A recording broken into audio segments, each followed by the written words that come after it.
Nawindang at halos mahulog po sa upuan si Sas Rogando Sasot, mga kababayan, nung narinig niya ang pinagsasabi nito si John Vic Remulla doon sa Senado kahapon. Sobrang natawa ito si Sasot, mga kababayan, dito sa pinagsasabi niya na John Vic, kaya napatanong siya na nakapat session ba sila?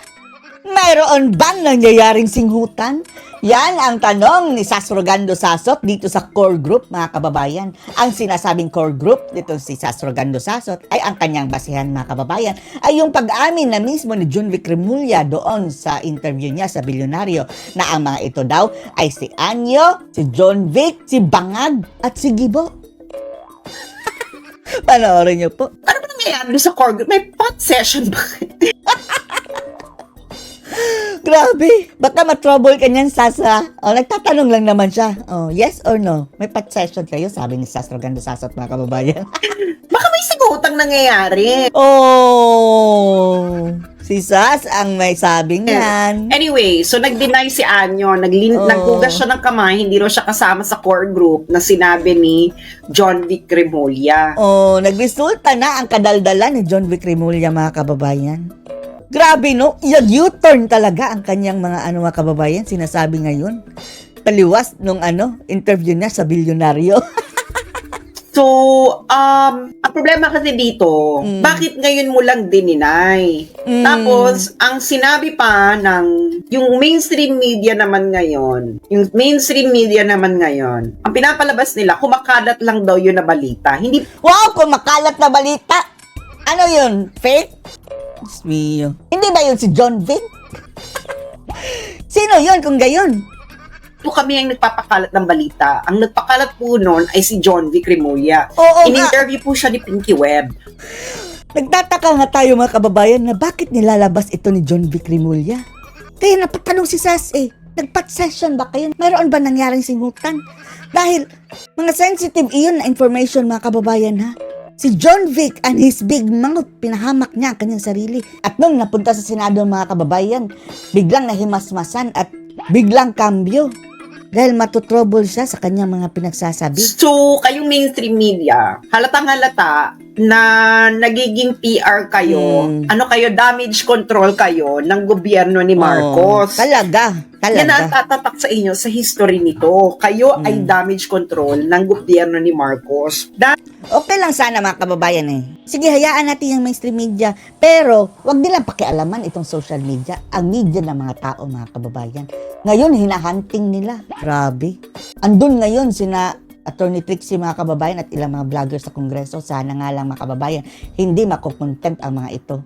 Mas mabuti kung makontempt, mga kababayan, para makita talaga ang itsura ng mga bangag, mga kababayan, Marcos government ngayon. Kaso lang, parang hindi dahil sasabihin ng mga animal, mga kababayan, di ba, pointless ang pagpunta-punta niyo sa Korte Suprema, hindi naman kayo na-contempt. Ngayon, mga kababayan, dapat supalpalin ng mga vloggers itong mga congressmen. Dahil mulat na ang taong bayan. Mulat! Napanood nila yung Bilyonaryo interview ni John Vic at hindi nyo na inamin niya ito maikakaila na we keep our circle small. 4 lang daw sila, mga kababayan, yung core group. Okay. Now, kaya nga, ewan ko ba, naguluhan talaga. Actually, pati si Senator Amy, naguluhan din siya, naguluhan din ako. Naguluhan ng bayan. Kasi nga, ewan ko, ayusin sana ni DIL Secretary John Vic Remulla. Parang Marimar Rojas, ito part 2, mga kababayan, mga plano niya sa buhay. Dahil lahat ng,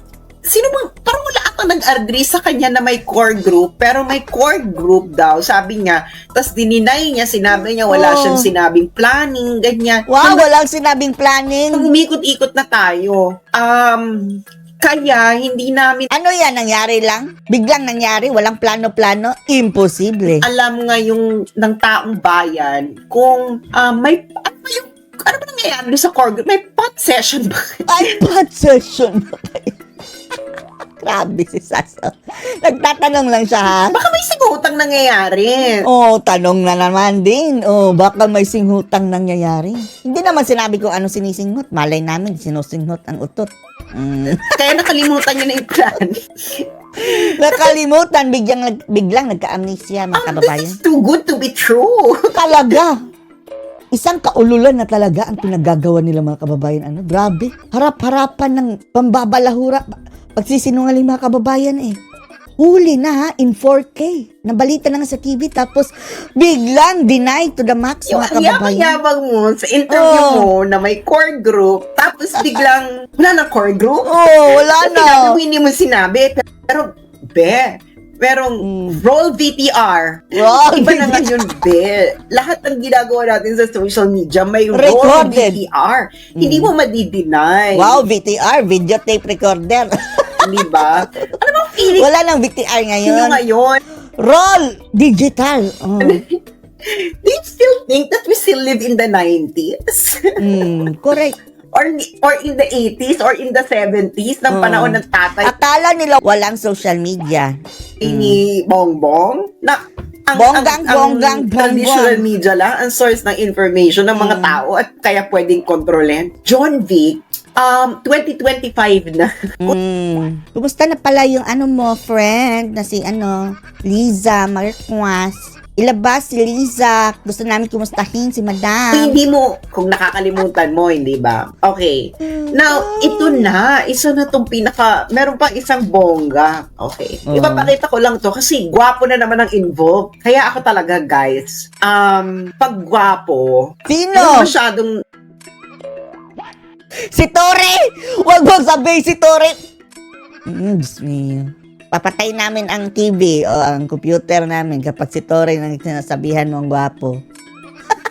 na-excite. Oo, hindi ako masyadong na-excite. Siguro sabihin ko lang, cute, ganyan. Wow! Okay. Akala ko si Tore. Akala ko si Tore ang sinasabihan niyang cute.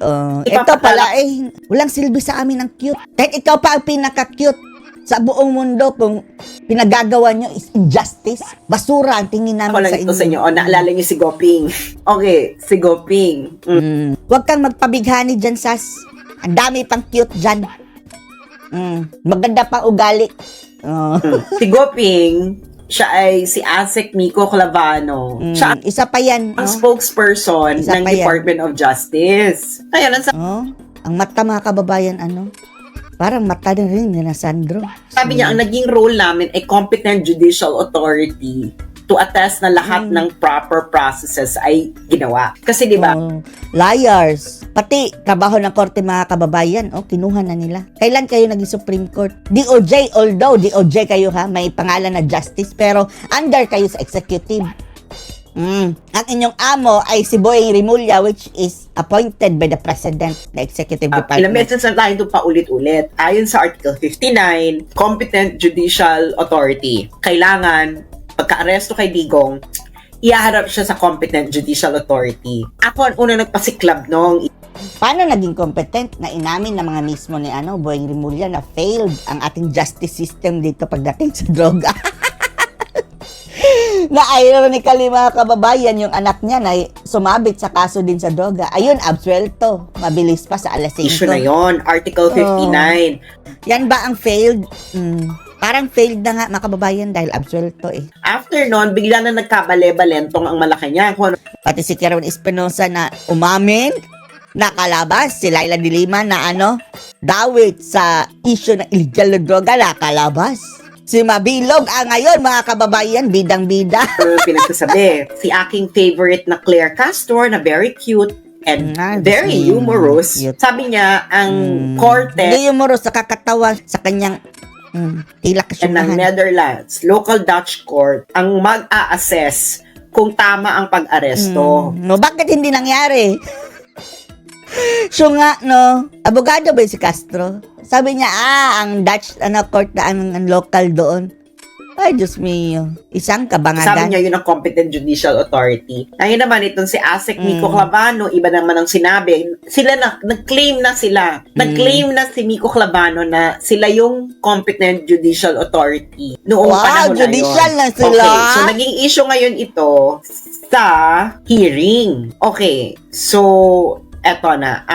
Kasi, hindi lang pala doon sinabi ni Asek Miko Clavano ang eksena na yon. So, panoorin na. Remulla. Etong sinabi ni Asek Nico Clavano. Di ba pinakita pa ni Clavano, spokesperson to ng DOJ.